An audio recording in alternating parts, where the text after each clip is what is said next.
evening. Good evening. My name is Jeff McGee. I have the privilege to be the Dean of the Faculty of Engineering here.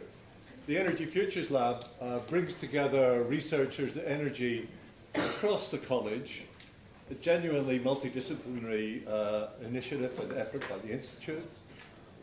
However, it is hosted by the Faculty of Engineering, and so in February 2014, it was my privilege to appoint Professor Tim Green as the new director of the Energy Futures Lab Institute.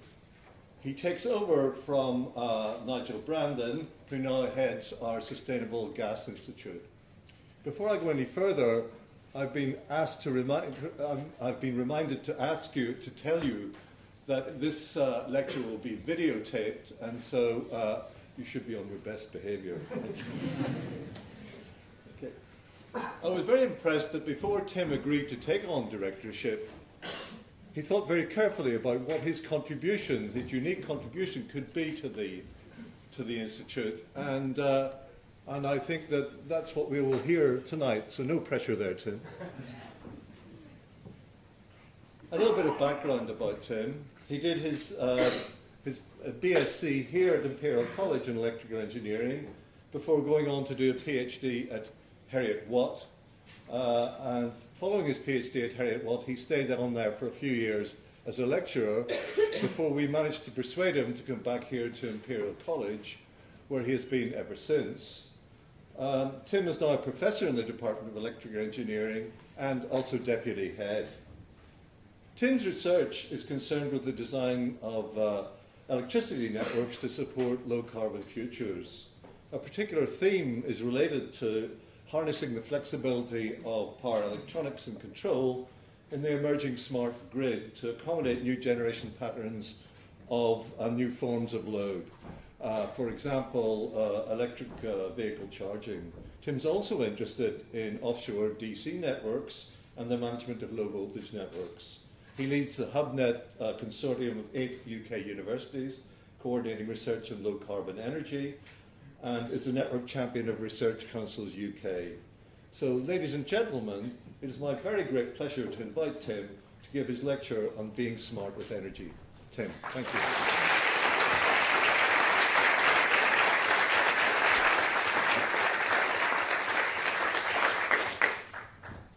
Thank you very much, Jeff. Thank you for the warm welcome.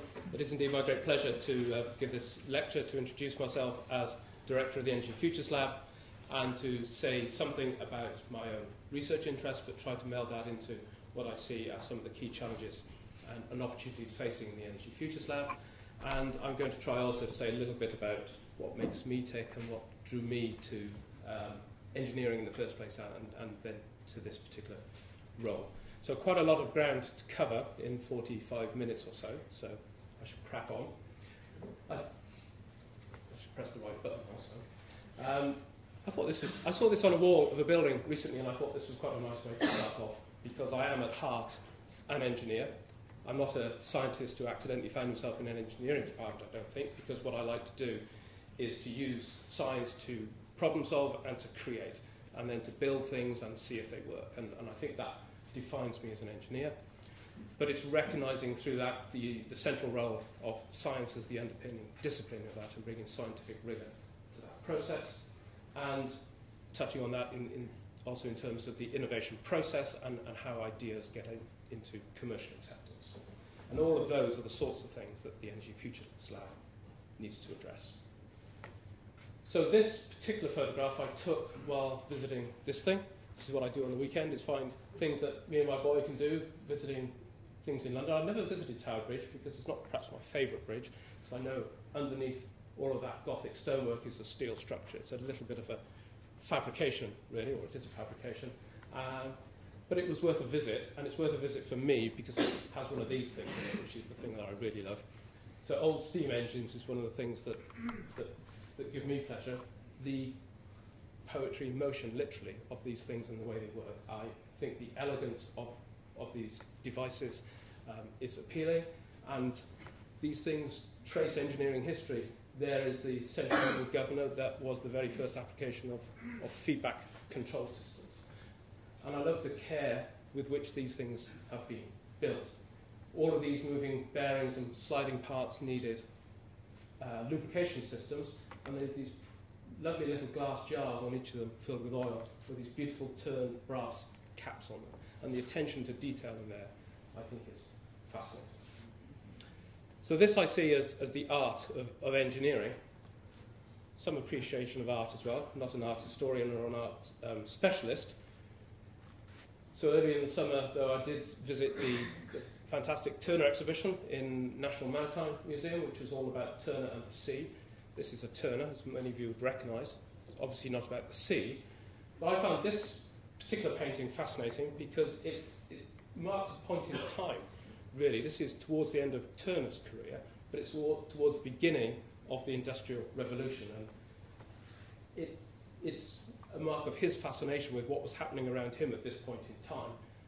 This is one of the Great Western Railway locomotives crossing the Thames on the bridge at Maidenhead. And it puts me in mind of just what was happening in the middle of the 19th century and the fantastic and inspiring people that existed at that point in time.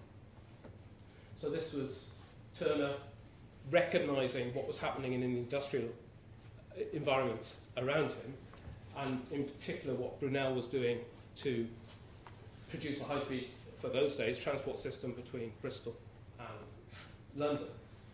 And Brunel kind of echoing that and recognising the importance of art and form and function coming together in his work. So Brunel had this fantastic vision of how you get quickly between Bristol and London, which was to build a railway which was as flat as you possibly could. And he did the civil engineering of that. He used that imperative as the design constraints on the bridges and the tunnels and the structures that he built. But he did it with great panache as well. A fantastic building at Paddington, and then the fabulous attention to detail along the way. The chimneys of water pumping stations along the way disguised to look like the bell towers of Tower churches, and that echoing back. Turner recognising the art in the science and him recognising art as well. Brunel was an inspiring figure. He couldn't do quite everything. He covered an enormous range of topics, and we talk today about interdisciplinary working. These people did interdisciplinary working without really knowing that was a term to pay attention to. They just had a vision of what they wanted to achieve and then set out to solve all the problems that needed to be solved to meet that vision. Brunel was skilled as a civil engineer and as a constructor. He had to rely on this chap, Daniel Gooch, to design his locomotives because he had a particular weak spot for designing locomotives. And that makes Daniel Gooch sound like a minor figure in comparison to Brunel. He did one aspect of the railway engineering. In fact, when you look into the history of Gooch, Gooch not only designed those engines, but he also was instrumental in laying the first transatlantic communications cables, signals cables, and found time to be an MP alongside all of those duties. And Kirchhoff, as someone who set down the founding principles of electric circuit theory, also driven to look at spectroscopy and black body radiation. So these are people really who didn't think about discipline boundaries. They pursued the things that interested them, and they pursued the things that were in the way of them achieving their overall goal. Brunel was famous for producing some fantastic bridges, and it seems to me he never produced two bridges that look quite the same. Ones like this one, the Royal Albert Bridge, are particularly eye-catching. This is the one that Turner painted, the bridge across the Thames at Maidenhead, and I mentioned this one because it shows how Brunel's vision led through to the technological challenges of the day that he had to produce. He wanted a railway as flat as he could between Bristol and London, because locomotives at the time were not very good at climbing hills and keeping up speed. But he wanted to cross that river with only two arches. So that said he needed very low arches and very long arches. And that gives rise to that very graceful shape there. And that's the form and function coming together in perfect harmony, I think. People at the time said a brick-built arch as shallow as that was never going to stay up. Well, they were wrong, of course, because it's still there 150 years later. But I think the mark of the man was the directors at the time got very worried that that might possibly be true, that that brick arch was not going to be strong enough. And they insisted that when the bridge was inaugurated, that the wooden trusses that had supported that bridge during construction were kept in place. Because that outraged Brunel, who knew very well that bridge wasn't coming down. So he instructed his contractors just to drop those wooden trusses a couple of inches. So from a distance, it looked like they still supported the arches, but in fact, he knew full well they didn't. And then he drove his engine over it with the directors in the carriage behind. You know, you imagine what was going through his mind at the time. That's the engine that did it. Well, actually, strictly, it's a replica in the National Railway Museum, an engine called North Star. That one actually designed by Stephenson. And I only dropped that in for those of you who've sat in the Research Council's headquarters in Swindon and wondered why the astronomers got to name that Polaris house on North Star Avenue. They didn't. It's named for the engineering that happened in the Great Western Railway at Swindon. It's named after that. So, I would like to go on for another 40 minutes or so on great railway engineers, but I shan't. I want to pick on another visionary engineer who is very much less well known, but probably should be much better known, and that's Sebastian de Ferranti.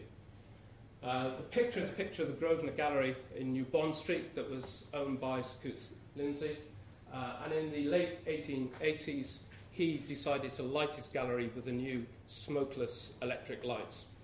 And it was a very popular thing to do, and his neighbours in the West End, in the galleries and the hotels and the theatres, thought this was a fantastic idea and asked if they could run a couple of lights off the generators that he had in his basement. And he realised he had a business on his hands here, propagating electric lighting around the West End of London, and he appointed Sebastian de Ferranti to be the chief engineer of the London Electric Supply Company when he was just 24 years old.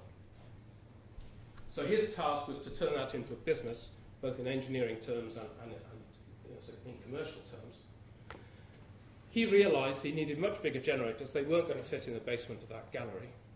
And building a large power station in the middle of Mayfair was not going to work, not just because it cost a lot of money to buy the land, but because you couldn't get enough horse and cart through central London for the coal. So he knew he needed to build his power station in Deptford, where the land was cheap and you could get a coal barge up the Thames easily, and you could build a big structure like that, and that's what he did. But he also knew that his 800 kilowatt generators in there, generating at about 1,000 volts, and therefore about 800 amps, wouldn't supply 800 amps through a cable all the way from Deptford to the West End without burning a lot of the power in losses in the cable and dropping volts. So he knew he had to push the volts up. He had to get the volts up to about 10,000 volts, and if he had to do that, he had to use a transformer, and if he had to do that, he had to have an AC system. And while Westinghouse and Edison in the United States were bickering about whether AC or DC was the right way to go, Ferranti saw that locational arbitrage was important. He needed to produce the energy cheaply in Deptford and sell it at a premium in Mayfair, and that led him through a chain of logic to saying the system had to be AC. And then he had a whole set of engineering challenges to solve. There were no cables capable of running at 10,000 volts, so he had to design his own cables. His own systems of feeders and laterals off them, and ways of protecting the system against faults in the cables. And he designed that electricity system top to bottom, and it is recognisably what we do today. And I think he was an example of a visionary who drove that vision through a chain of logic to engineering decisions, and then went and sought the technologies he needed to make that a reality. Of course, then people realised that there was a lot more you could do with electricity, and this is the Edison Electric Company in the United States advertising to people to encourage them to use electricity for other things, for vacuum cleaners and electric irons and so forth. And it seems extraordinary now that you had to tell people all the other things you could do with electricity. Some advertising campaigns were possibly slightly well focused than others. And we know we were successful in growing electricity as a means to grow our industry. We powered industry in developed countries through the second half of the 20th century. Of course, we now know what the consequence of that was. We've been burning a lot of fossil fuels in the electricity industry and transport and so forth. And we're now at a point where we're putting 30-something gigatons of carbon dioxide into the atmosphere every year. And that's led us to the next phase, if you like, of concern over energy systems. We had the experimentation and the definition of the system in the tail end of the 19th century. We had the expansion into the other uses of energy in the early part of the 20th century. We had the driving of industry, and the electricity system tried to just keep up with economic growth. And now we've got the concern of climate change. of course, we know, many of you will be familiar with this graph from the IPCC pathways, that if we carry on letting our economic growth drive carbon emissions, we get up to very scary numbers about total CO2 emissions and scary numbers about potential rises in global average temperatures. If we want to hold even to something like 2.5 degrees, roughly speaking, of temperature rise, we have to take our 32 gigatons of carbon and reduce to around half of that by the end of the century. And that, of course, is an enormous challenge, as you well know, I'm sure. And one way of unpicking that and looking at what you've got to do is the K identity, and it says that total emissions are related to how many people there are in the world, how much GDP is produced per person, how much economic activity, how much energy one uses to produce each unit of GDP, and how much CO2 emission you get from each unit of energy. And if you just think about what would happen naturally, out to 2050, we're probably going to hit something like a 30% increase in global population. If we grow at a sensible rate worldwide, we're probably going to end up in an economy that's 2 to 2.5 times bigger than it presently is. And we've been making some modest progress in energy intensity, the energy per unit GDP, so it's falling slightly. And you end up with a calculation like this that says out to 2050 we'd be putting 1.7 times as much CO2 into the atmosphere as at present. To get down to something like half as much CO2, we've got to have some really radical reductions in these last two factors, in the energy intensity of GDP and the carbon intensity of CO2. And that's really what the Energy Futures Lab needs to set out to do as its part of contribution to climate change concern. And the thrill for me, the reason for being so keen to take on the role of leading the Energy Futures Lab is the fabulous range of technology that a university like Imperial has at its disposal to meet some of these challenges. There are many universities around the country and around the world who will be active in some of these areas, but to be acting in all of these areas is a fantastic opportunity for us as a college. You know, a great range of technologies that are being researched in sustainable power, complemented with research on carbon capture and clean fossil fuel use, so that we continue to use fossil fuels as a bridging technology. On the carbon intensity side, transport is a major user of energy, clearly, and we have work in many departments around the college looking at future drivetrains for land vehicles, for aircraft and for ships, but also some fantastic work modelling how transport choices are made by people and how transport as a whole in a city is organised. And then work on energy infrastructure, those of us working in electricity networks, but also in other energy vectors, and on energy storage, a large activity now grown in energy storage, thanks really to the leadership of Nigel and others in the Energy Futures Lab in recent years. And of course, importantly, energy efficiency, and our contribution to that was larger energy efficiency in the process. And that isn't sufficient, because if we can't turn that into successful innovation in the commercial environment, we haven't done our job. And if we can't have influence, rightly so, in terms of scientific input to government policy, we haven't done our job. So this, at the bottom, is at least as important as the rest. For me, this is the starting point of the chain of logic for what I do. Europe is lucky, really. Europe has a wide variety of renewable energy sources, and the UK in particular, great access to offshore wind in relatively shallow seas out in the North Sea. Tidal races around Orkney and in other places giving us access to marine energy. The nice thing about looking at this on a European scale is the ability to say that even if wind speeds are quite low at a particular point in time across the UK, we may have significant wind down in the Iberian Peninsula, or we've got solar photovoltaics maybe in southern Europe, and access to hydro in the Alps and in Scandinavia. And a key feature of this is the blending of those renewable energy sources. By accessing diversity between technologies and diversity on a continental scale, we get a portfolio of renewable energy that is more useful and more usable for us in our economy.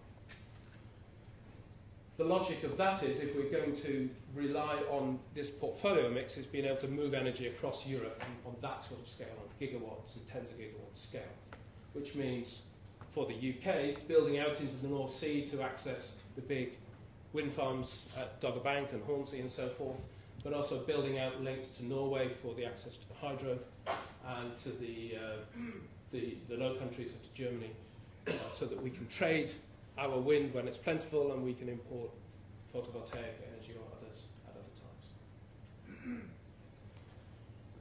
To do that, we've got to lay big cables across the North Sea. I'm just going to light on that picture down the bottom. That is a bit of cable that you can go and see in Amberley Working Museum.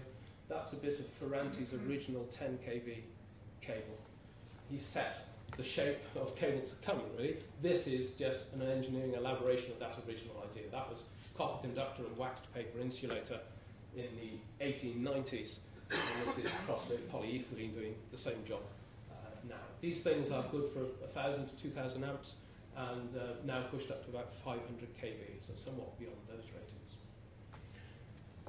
But the other interesting connection back to Ferranti is he had a compelling logic to run that thing on AC. We now have a compelling logic for this particular instance to subvert that and say we've got to do that on DC. Because in building this structure, we didn't mean to, but we've created ourselves a capacitor because we've got a conductor covered in a dielectric and then interfaced to another conductor. So that dielectric metal structure is a capacitor, and if we run it on AC, then we have to charge up and discharge that capacitor through each cycle. And the longer you build that cable, the bigger the capacitance and the bigger the capacitive currents that flow, and the less of the current carrying capability of that thing is given over to actually shipping power. So somewhere around 50 to 60 kilometers of cable length, it's no longer really sensible to run that on AC, and you run it on DC. Converting 1,000 megawatts of power between AC and DC is a big undertaking, and big sheds full of equipment to do it. The reason is you've got big standoff distances for the voltages, but also you need a large number of semiconductor devices to do the power conversion. Each semiconductor, maybe you can run at something like 2,000 volts. If you're trying to get up to 500,000 volts, you need a lot of them together in series connections in the circuits to do it. This is a little cartoon nicked off Wikipedia, I'm sorry to say, of roughly how you do this. Sets of semiconductor switches in chains, illustrated here with about 8, but you'd have several hundred in the real thing, each with a capacitor holding a fraction of the DC voltage, and by switching them up and down here in sequence, you can synthesize something that looks a bit like a sine wave, and by the time you've got a few hundred of those, you've got a very good sine wave synthesized from an original DC. So that's a technique that's reasonably well known now. We work on elaborations of that with Alstom.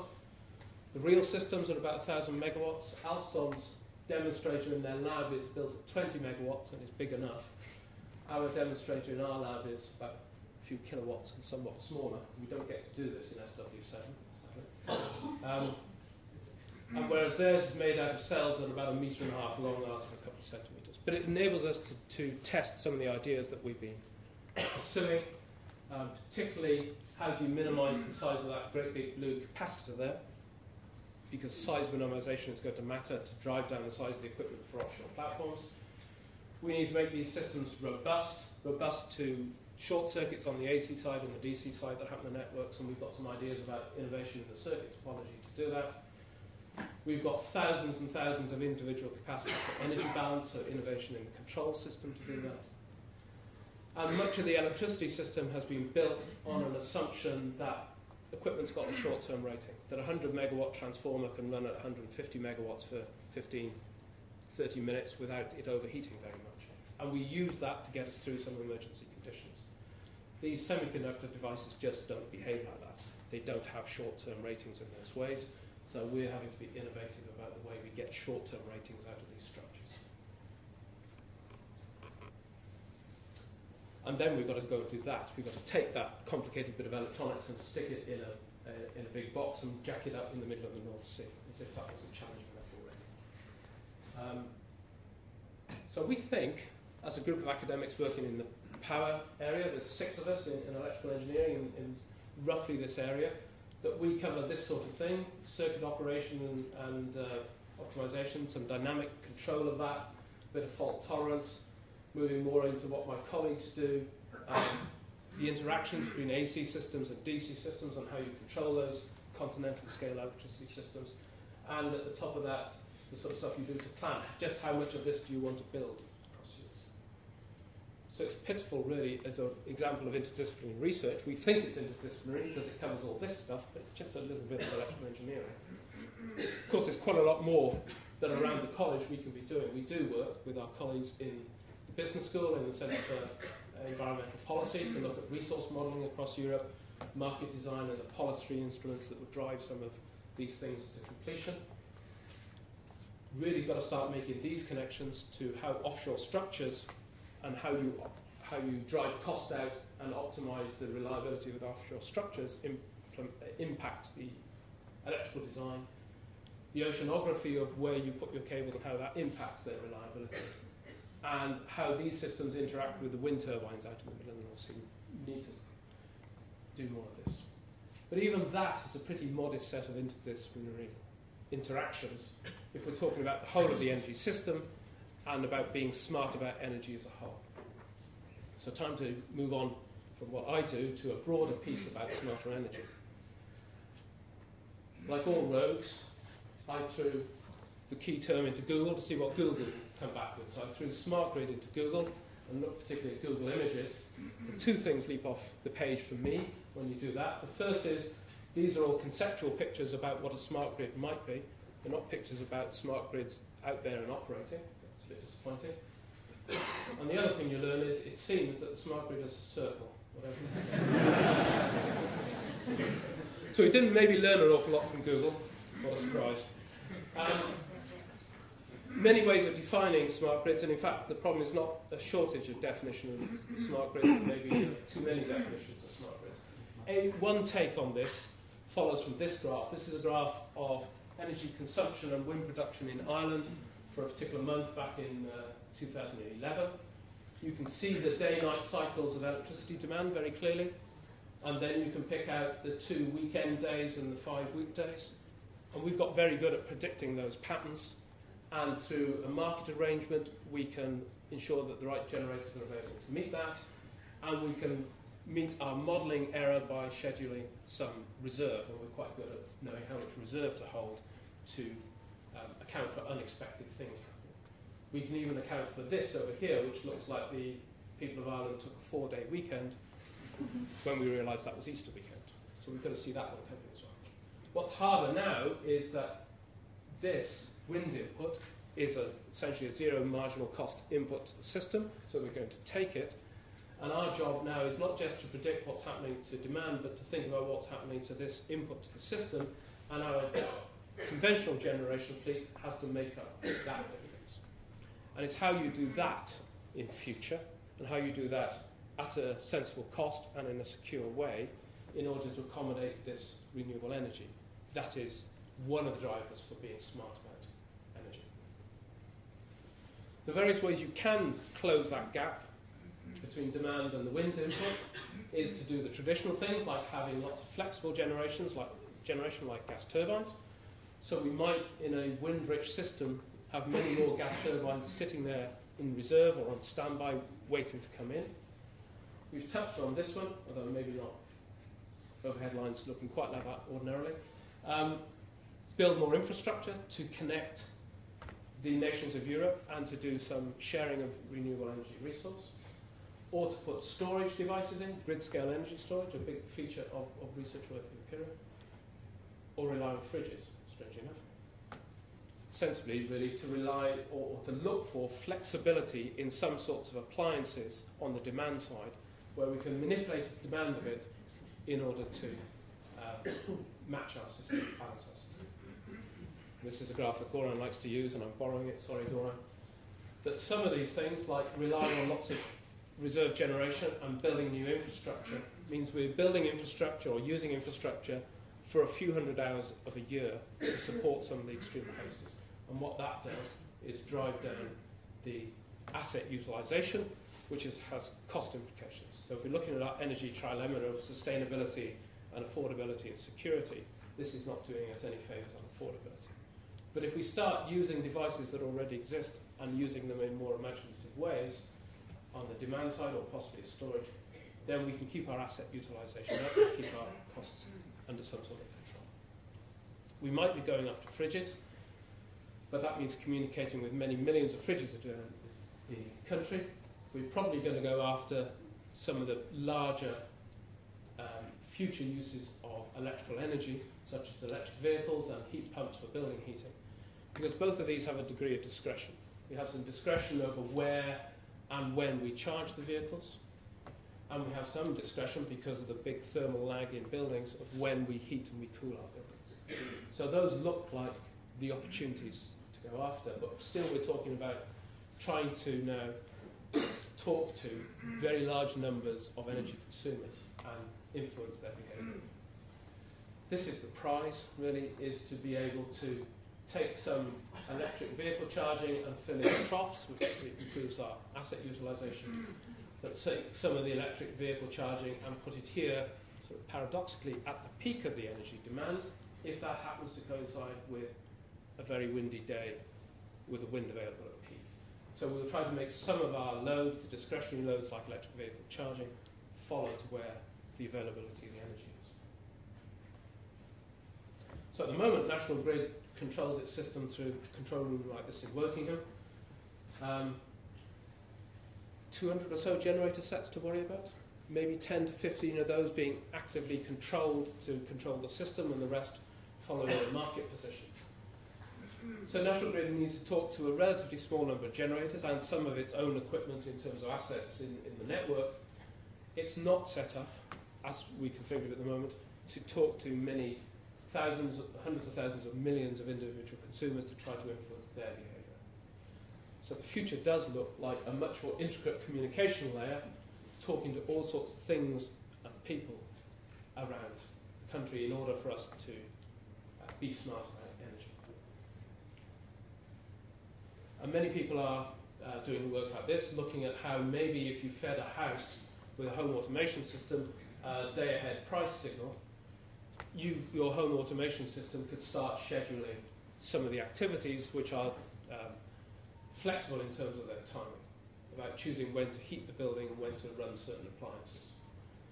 Of course, doing this, setting a price that calls up the right demand-side action is not a trivial matter. It means understanding the elasticities of demand in our system and discovering how elastic certain demands are will be a big part of how the system works. There's some very clever work going on in our group at the moment about how you find the elasticity of the demand and how you express that and how you come up with day-ahead prices to get the behaviour you want. Devices, home automation is something which has been talked about for a long time and maybe was always seemed futuristic at one point and then fanciful and a bit silly at later points. But things are beginning to move, we can see. So Nest started producing these thermostats that learn what you want to do with the heating of your home. So rather than you just setting a time in the early morning when your heating comes on and another time at which it clicks off, and you set that rather conservatively because you don't want to be cold, you interact with it and adjust the temperatures, and it learns when it is you want your house to be at certain temperatures. And if it interacts with other things in the house, starts to learn about when you're home and when you're not and what your habits are. Google pays an extraordinary amount of money to buy that company, more money than it paid to buy YouTube. And that's a wake-up call, isn't it? When Google get interested in thermostats in houses, something very interesting is happening in our energy system. And it's scared Honeywell, because Honeywell are now busy doing something similar, and GE and Philips are doing clever things with apps on phones to control the lighting in your house, and various startup companies doing home automation systems. That home automation startup company has now been bought by Nest Google. So things are moving when it didn't look like they were some years ago. And there's an amazing amount of stuff happening in other fields which the energy system now needs to copy. We have, as I mentioned earlier, fantastic work at Imperial on modelling transport choices that people make and understanding modes of transport that are used, and work on how buildings use energy and how we can get smarter about that. We know that supermarkets are sophisticated in knowing what they should stock depending on the weather, what's on the television, how that changes city by city and how that changes across a city. Quite disaggregated models of what consumers do. And telecoms companies are very good at predicting telecom traffic. When there's a football match, they know what that means in terms of the additional telecoms traffic that will happen in that area, particularly if one of the teams playing, it's as important for their supporters to know if a rival team somewhere else is losing, will influence just how much video on demand might be happening across people's phones. So sophisticated modelling of consumers is happening in telecoms and in retail and in transport and in various sectors. And we have to get cute about accessing that and not just being good at predicting how a national population as a whole consume energy, but breaking it down into how different regions and different types of people behave and what that means about their flexibility. It used to be that the big spikes and oddities in electricity demand curves, like this blue one here, were all about what was called TV pickup.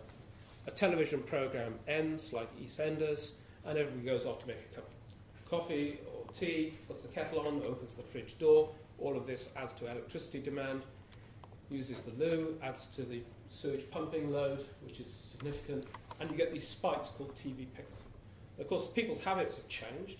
You don't all sit down together to watch TV programs at the same time because people time shift their viewing habits. So the strange events are now the one-offs. So this apparently was fascinating to some people. The marriage of William and Kate a few years ago. Look at these extraordinary changes in demand. 2.3 gigawatt of demand increase as they exit the Abbey, and 3.1 gigawatt of demand decrease just because someone's kissing on the balcony. How the heck would you predict that? Well, actually, there's some very clever work, not on this topic, but elsewhere in Imperial, in the mathematics department, looking at large data sets coming from social media. People tweet all sorts of things about television programs and their habits and what they're up to. And you could monitor social media activity and you could probably get a pretty good correlation with some of these events. And we have to get smart about doing things like that. So it is about engaging with smart customers. It is about engaging with smart buildings and smart transport systems. And we build out from that to smart ways to operate our grid. And we build out from that to smart ways to run our energy system as a whole. And it is, in large measure, about accessing data, processing large data sets, extracting the valuable information about that, about what people are trying to do with the services they want to use, and then what that tells us about the energy we need to provide, and about the flexibility there may be, and the ways in which we might influence where and when that energy demand pops up.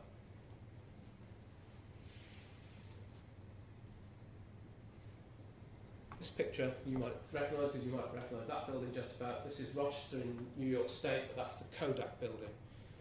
And we just dropped this one in as a reminder that many of these innovative changes in various sectors are not driven through by the incumbents.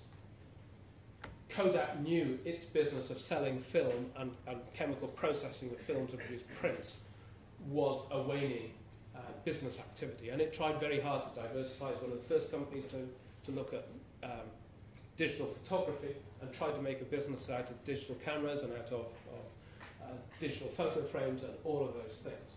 But it couldn't adapt successfully because it didn't see the other things were happening, that in fact even digital cameras at the consumer end were going because people were using mobile phones as their camera. And so this is just a warning, because Kodak's share price collapsed and the company is just about crawling out of Chapter 11 protection now. Its business went away because it was the incumbent and it couldn't adapt to major change in its business sector. And when Google starts buying thermostat companies, albeit smart thermostat companies, something is moving.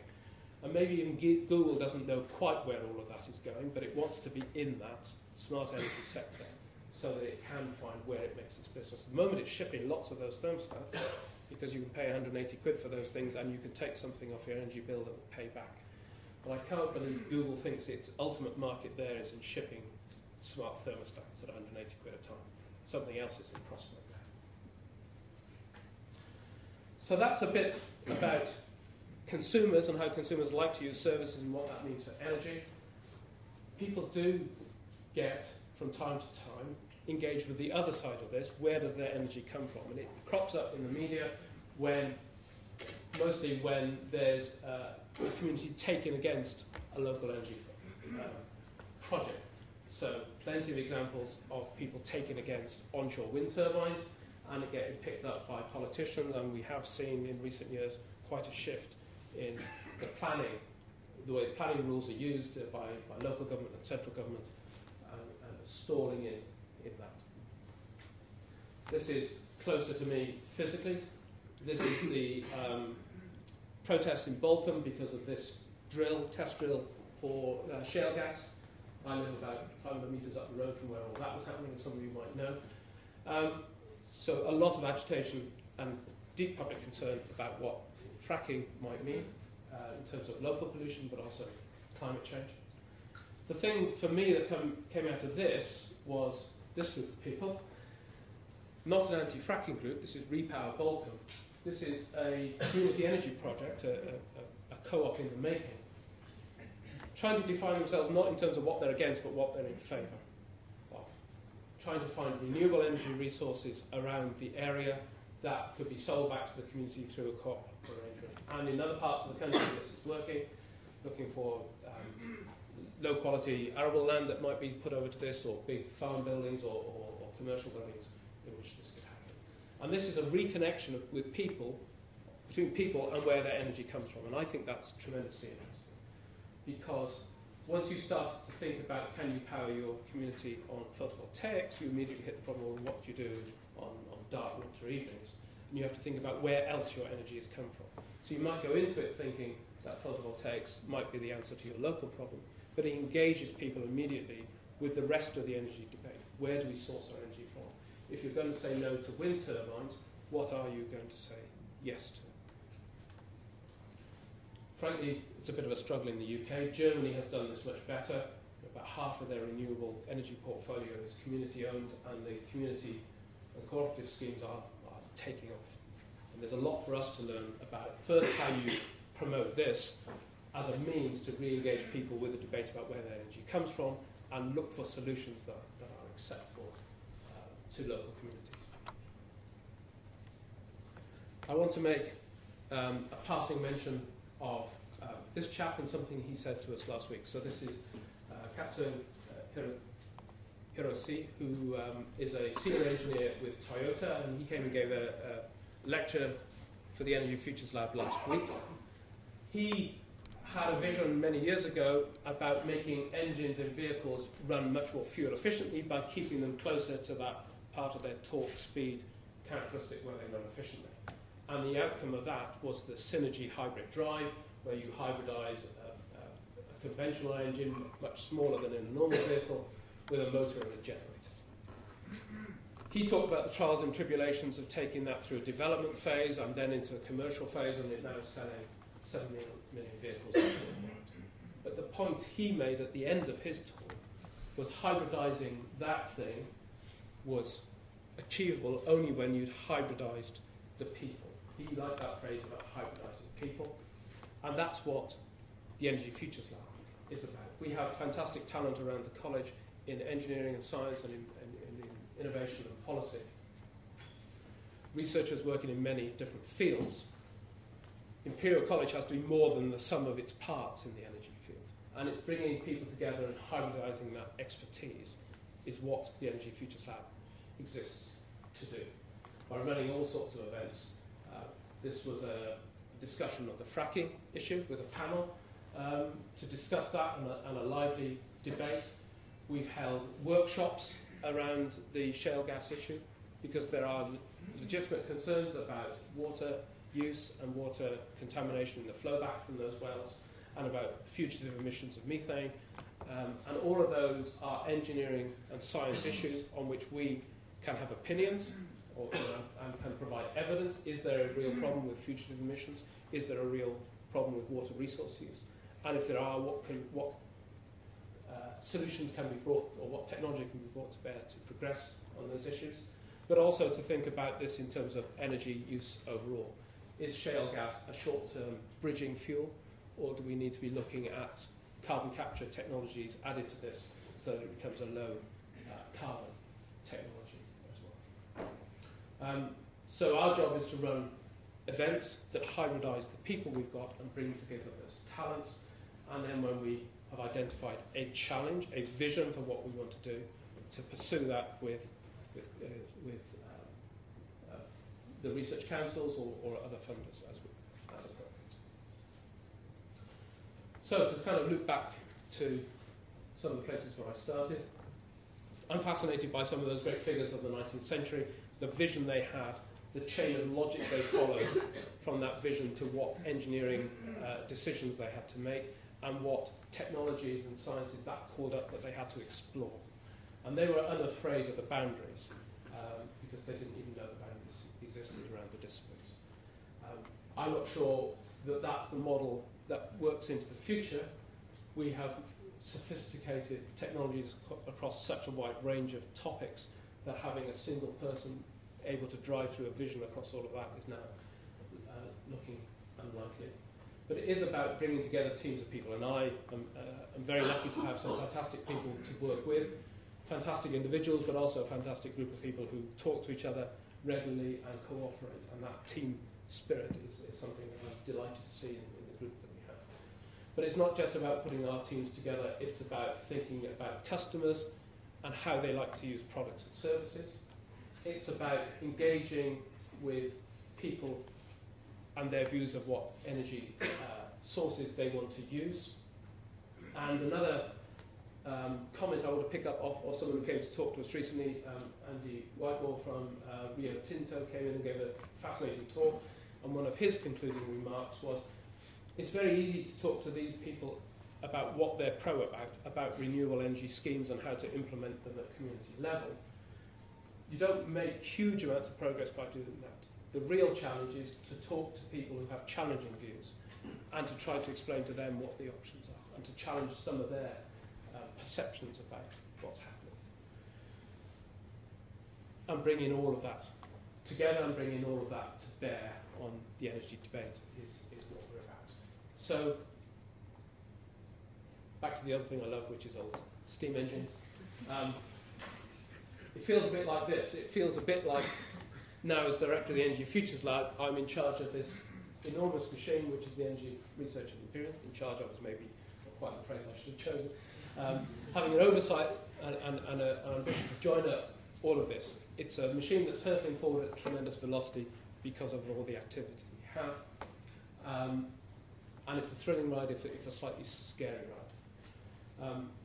Those of you who know something about driving steam trains, the driving of it is the glamorous bit, but actually the technical bit and the most challenging bit is how you keep the boiler pressure up and the boiler full of water and keep the fire running. And what goes on in the footplate with the rest of the team is important. So I'm delighted and relieved to have a fantastic team of co-directors for the Energy Futures Lab and a brilliant operations team to support me. So I want to just close by saying I hope many of you are going to come on this journey of smart energy. I think there's a fantastic opportunity around Imperial College to bring to bear data analytics and smart buildings and smart transport systems to bear on energy systems and to help us decarbonise and make efficient our energy system. So, thank you very much.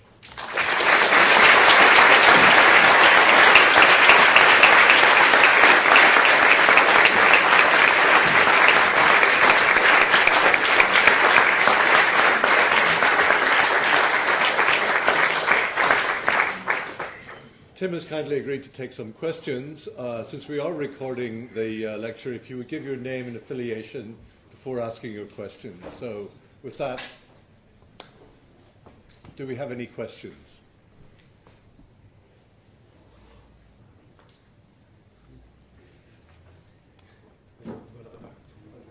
At the back.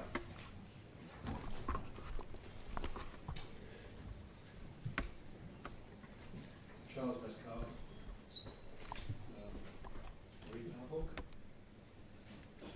how close, if at all, are we to that wonderful dream of an interconnected renewable energy Europe?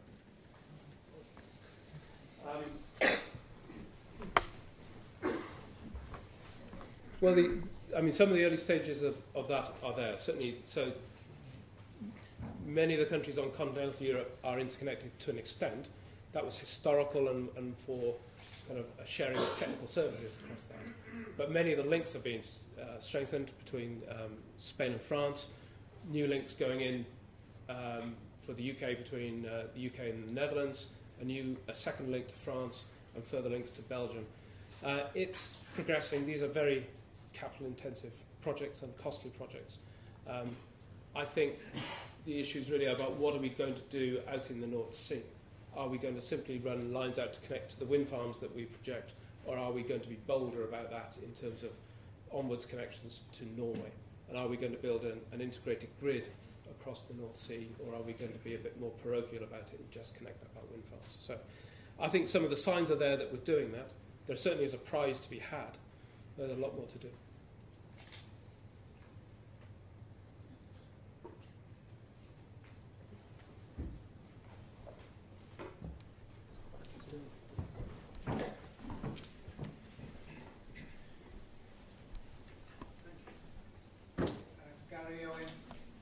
Independent consultant.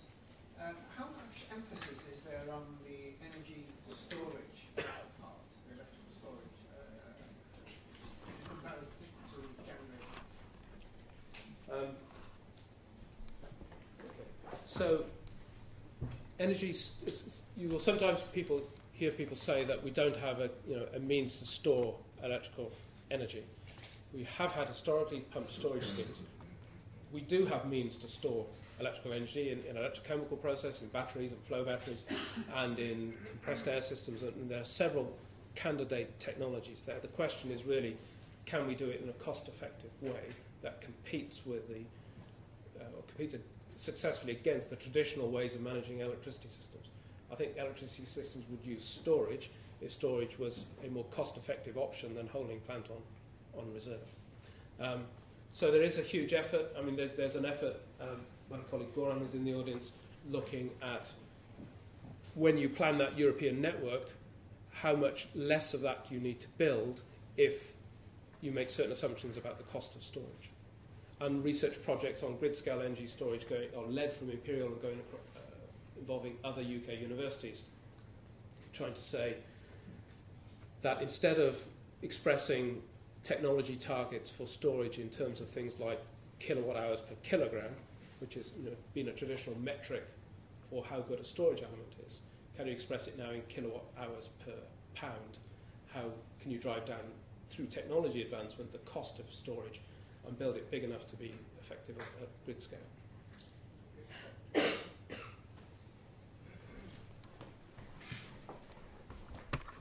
Faizan Ahmed, Imperial Business School. Curious about your thoughts on the hydrogen economy. You think you didn't really touch much on hydrogen during the presentation. That's definitely one vision for the future. Just wanted to hear your thoughts.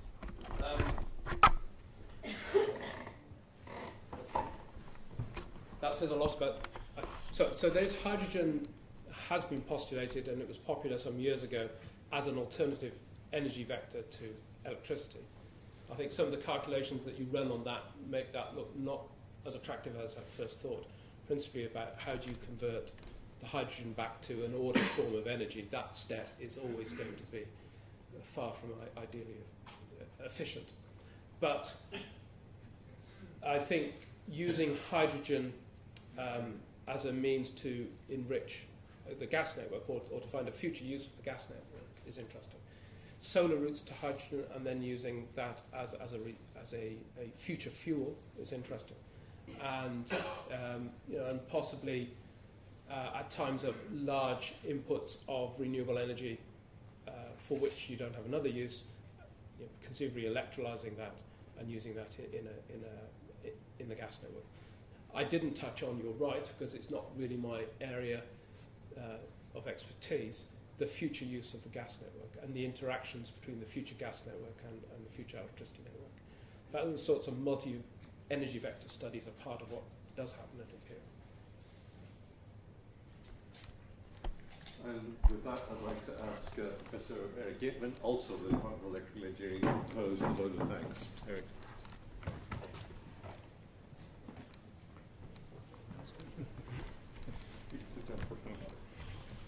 Thank you very much. As Jeff said, I'm Eric Gateman. I'm Deputy Head of Electrical Engineering, one of, and in fact, the person you just heard from is the other.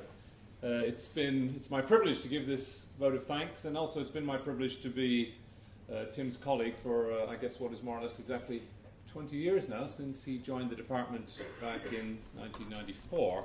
At that time, we did have a power and energy activity, but it was somewhat in decline. The incumbent staff were at or near retirement age, and there was a feeling and a possibility, indeed, that activity was going to die out completely at Imperial. I think it's no exaggeration to say that Tim, and later joined by a number of excellent colleagues, some of which are here with us, turned that around completely and took something from near extinction to what has become one of the most important and most successful activities, certainly in our department, and also one of the leading energy activities both in the country and I think in the broader world. But let's say a little bit about the lecture itself. Tim took us on a journey at the beginning of some of the historical people and achievements that have inspired him, and showed us a little bit about how engineering can have elegance and even beauty and not just utility, and I think that was terrific to see. Then we looked at some of the challenges facing us that I think we're all to some extent familiar with, about decarbonising energy and decarbonising our economy to face the challenges of climate change. And we saw the national, international scope of those challenges and how the solutions also have to have an international scope. And we looked at component parts of those challenges, from a European-wide electricity grid, incorporating renewables, to electricity on the level of your own home, and how home automation and dynamic pricing can have effects on solving those challenges. We even saw how you can reduce energy demand in the country by a gigawatt, I think it was, merely by kissing a princess. So there's one for you all to take home with you, if you get that opportunity. I'm sure, like me, you've been left with a much clearer idea of not only what the challenges are, but some of the ways that we can solve them, and also how Tim and his Energy Futures Lab and all his colleagues in it, and the hybridization of people that's going to happen in that lab, can help us solve those challenges. I think, like me, you've been left with some excitement and optimism about our ability as scientists and engineers, and I know a lot of you in the room are engaged in these challenges, can really be successful in meeting what we need to solve these problems for society, but also some of the fun we can have in getting there. I'd like you to join me once again in thanking Professor Tim Green for an excellent introductory lecture as Director of the Energy Futures Lab.